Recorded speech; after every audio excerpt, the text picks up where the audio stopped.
2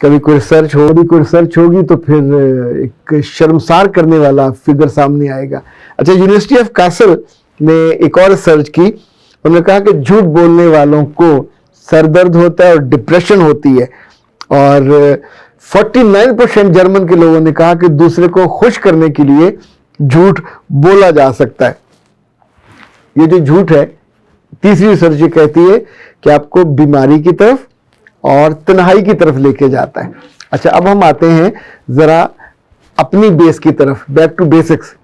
خود ہمارے مذہب میں، ہمارے دین میں تو ہمیں یہ کہا گیا کہ کسی سے جھوٹا وعدہ مت کرو، کیونکہ جھوٹے وعدوں کے بارے میں قیامت میں جو اولین سوال ہے ان کے بارے میں پوچھا جائے گا. موڈ نہ ہو تو کبھی مت کہیں کہ میں آؤں گا یا آؤں گی. ہم جھوٹ کہاں بولتے ہیں؟ جب کسی سے ملتے ہیں تو اس کی تعریف کرنے کا جو ہوتا ہے، ہم عام طور پہ جھوٹی تعریف کرتے ہیں. پچھلے دن ایک میٹنگ تھی تو ایک صاحب سے بڑے دنوں بعد ملاقات ہوئی، وہ تھوڑے بلکی ہوئے تھے. اچھا، اب ہم اس معاملے میں بھی جھوٹ بولتے ہیں کہ اگر بندے کو، اگلے کو آپ کہنا چاہتے ہو، ہم نہیں کہتے، کوئی الٹی بات کر دیتے ہیں. اب میں نے دیکھا کہ سویا ہے، تھکا ہے، ہم گلے ملے اور پھر اب مجھے کوئی بات تو کہنی تھی، تو میں نے سر سے پاؤں تک جائزہ لیا. تو مجھے اس کے جو کف لنک تھے وہ اچھے لگے. تو کف لنک چونکہ میرے دل کو اچھے لگے، میں نے ان کی اتنی سی تعریف کر کے پھر بات آگے چل پڑی. لیکن جب آپ جھوٹی تعریف کرتے ہیں، اگلے بندے کو بھی پتا ہوتا ہے. لائک ہم جب دوسرے کو کہتے ہیں نا بہت خوبصورت لگ رہی ہو یا لگ رہے ہو، تو صبح اس نے بھی تو آئینہ دیکھا ہوتا ہے. اسی طور پہ ہم مروت میں جھوٹ بولتے ہیں، ہم اپنے بہن بھائیوں سے جھوٹ بولتے ہیں، ہم اپنے وعدوں کے بارے میں جھوٹ بولتے ہیں، ہم اپنے تحفوں کے بارے میں جھوٹ بولتے ہیں. جو تحفے کا لین دین ہوتا ہے تو اس موقع پہ اگر پسند نہ آیا ہو تو بھی ہم اس کی اتنی ٹکا کے تعریف کرتے ہیں. اچھا، یہ ظالم جھوٹ اتنی بری چیز ہے اور اتنی طاقتور چیز ہے کہ آپ کی زندگی کی ڈرائیونگ سیٹ پہ آ کے بیٹھ جاتا ہے. کبھی آپ نے سوچا دنیا میں سب سے پہلا جھوٹ کس نے بولا؟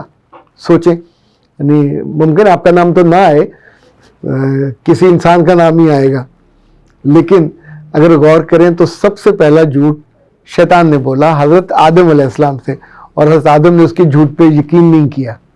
پھر وہ اماں حوا کے پاس گیا اور اسے جھوٹ بولا کہ جس درخت کے پاس جانے سے تمہیں اللہ نے منع کیا ہے، اگر اس کے پاس نہ گئے تو تمہارے چہرے کی رونق اور تمہیں یہ فائدے ہوں گے، اور 3-4 فائدے اس نے اس کو بتائے.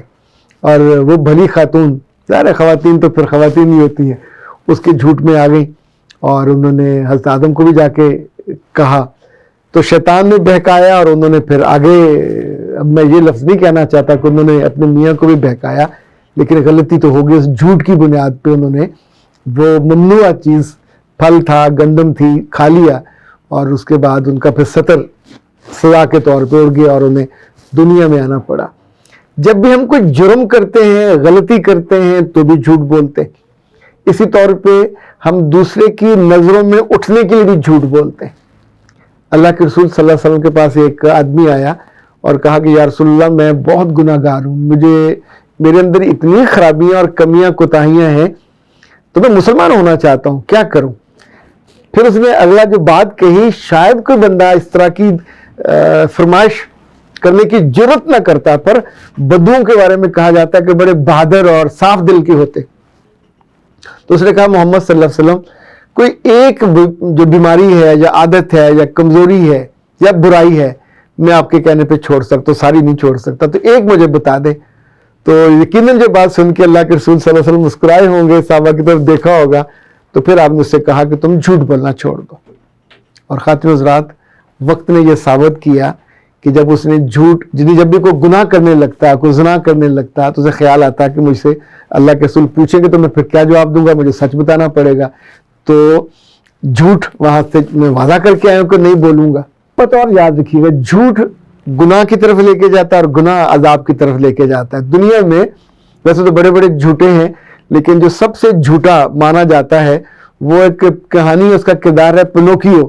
اس کے بارے میں کہا جاتا ہے کہ میں اپنی ٹیم سے کہوں گا کہ آپ کو اس کا کریکٹر دکھائیں ذرا. تو پنوکیو اپنی ہر بات میں جھوٹ بولتا تھا اور قصدن بولتا تھا.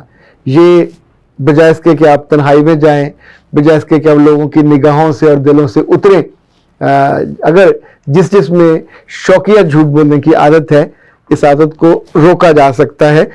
یہ شان نہیں دلاتی، آپ کی شان دوسروں کی نگاہوں میں کم کر دیتی ہے۔ جھوٹ ہے، اس کو کذب بھی کہتے ہیں، اور کذب سے پھر کذاب بھی ہے۔ اگر مسلمہ آپ کو یاد ہو تو اس کا نام ہی مسلمہ کذاب رکھ دیا گیا، یعنی یہ جھوٹا نبی تھا۔ اسی طور پہ جو لوگ دروغ گوئی یا دروغ، یہ بھی جھوٹ کو کہتے ہیں، تو نہ تو دروغ گوئی کی طرف جانا چاہیے، نہ دروغ گو بننا چاہیے، نہ کذب کی طرف جانا چاہیے کہ بندہ کذاب لکھا جائے۔ جیسے یہ کہا جاتا ہے نا کہ جب آپ گناہ کرتے ہیں تو دل پہ ایک داغ لگتا ہے، پھر دوسرا، پھر تیسرا، پھر وہ کالا ہو جاتا ہے۔ تو اسی طور پہ جب ہم ایک جھوٹ بولتے ہیں تو جھوٹے نہیں ہوتے، دو بولتے ہیں تو بھی جھوٹے نہیں ہوتے، پر جب ہم کنزیکٹو اس طرح کے کام کرنے لگ جاتے ہیں جھوٹ پہ جھوٹ، تو پھر جھوٹے لکھے بھی جاتے ہیں اور بن بھی جاتے ہیں۔ اور اس کا ایک ہی حل ہے، وہ حل ہے جو حضرت آدم نے ہاتھ جوڑ کے، ہاتھ باندھ کے اپنے رب سے کہا تھا، ربنا ظلمنا، اے اللہ ہم نے اپنی جانوں پہ ظلم کیا، انفسنا وَإِن لَّمْ تَغْفِرْ لَنَا، اگر آپ نے ہم پہ ترس نہ کھایا، وَتَرْحَمْنَا، اور ہمیں معاف نہ فرمایا، لَنَكُونَنَّ مِنَ الْخَاسِرِينَ، تو پھر اتنی التجا ہے، گزارش ہے کہ ہم دنیا میں خسارہ پانے والوں میں اور نقصان پانے والوں میں سے ہو جائیں گے۔ تو اے اچھے خواتین حضرات، اپنی عادتوں کو آپ ہی زیادہ اچھا جانتے ہیں، میں تو آپ کے دل میں نہیں جھانک سکتا۔